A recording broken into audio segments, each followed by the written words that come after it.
Hello everyone, আসসালামু আলাইকুম। সবাই কেমন আছেন? আলহামদুলিল্লাহ, আমি ভালো আছি।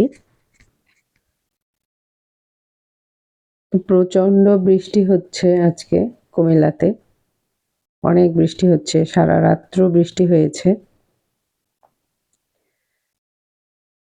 ভাবলাম যে বাগান থেকে কিছু বৃষ্টি হলে তো এরকম কচু থেকে লতি ছাড়ে খুব ভালো পরিমাণে। তো ভাবলাম সেখান থেকে কিছু লতি উঠিয়ে নিয়ে আসি। আর আমার খুবই পছন্দের ইয়ের মধ্যে কচু, লতি এগুলি খুবই আমার পছন্দ। আর বিশেষ করে স্পেশাল হচ্ছে আমার এই কচুটা। এটা লাল কচু।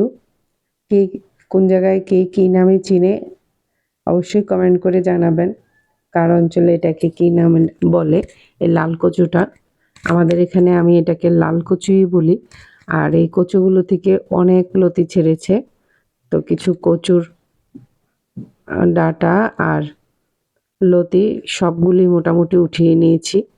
তো এখন খুব ভালোভাবে আমাকে ক্লিন করে দিচ্ছে। আমি এগুলো আজকে রান্না করব আর খুব মজা করে খাবো।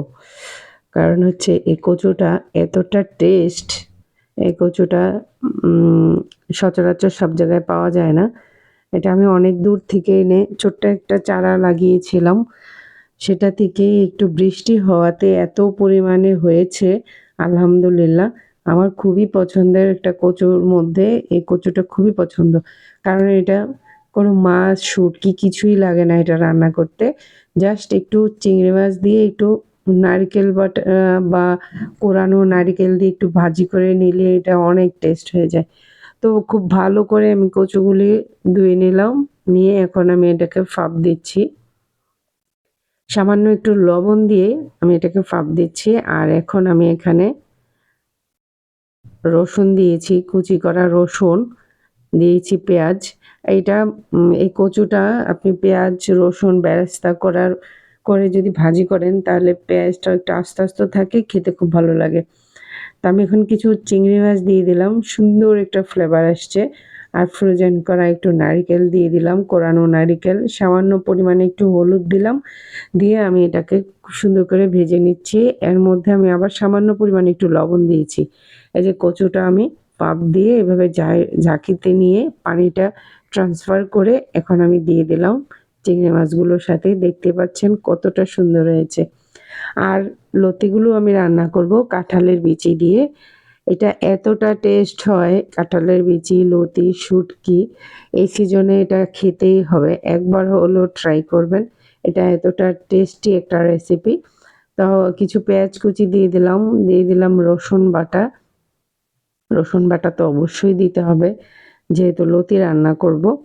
তো দিয়ে দিচ্ছি একটু হলুদের গুঁড়ো, দিলাম একটু মরিচের গুঁড়ো, ঝাল পরিমাণ মতো, বেশি একটা দেওয়া যাবে না। কাঁচামরিচ থাকলে বেশি করে কাঁচামরিচ দিয়ে এটার ঝালটা করতে হবে। গুঁড়ি মরিচ বেশি একটা দিলে ভালো লাগবে না। এখন আমি শুটকিগুলো দিয়ে দিলাম। আমি ছোটো শুটকি দিয়ে রান্না করছি, আপনারা যে কোনো শুটকি দিয়ে রান্না করতে পারেন। এই যে ইয়াটা সিদ্ধ হয়ে গেছে, এখন আমি লতিগুলো দিয়ে দিলাম। লতিগুলো দিয়ে এখন একটু নেড়ে চেড়ে দিব। লতিগুলো বেশি একটা সময় নেবে না।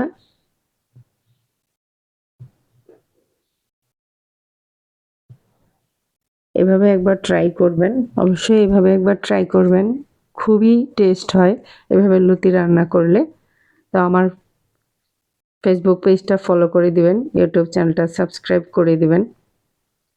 এরকম নতুন নতুন ভিডিও পেতে চাইলে অবশ্যই আমার পাশে থাকবেন। জাস্ট এখন আমি একটু ঢেকে দিব, ঢেকে দিয়ে হয়ে গেলে একটু ধনেপাতা দিয়ে নামিয়ে নিব।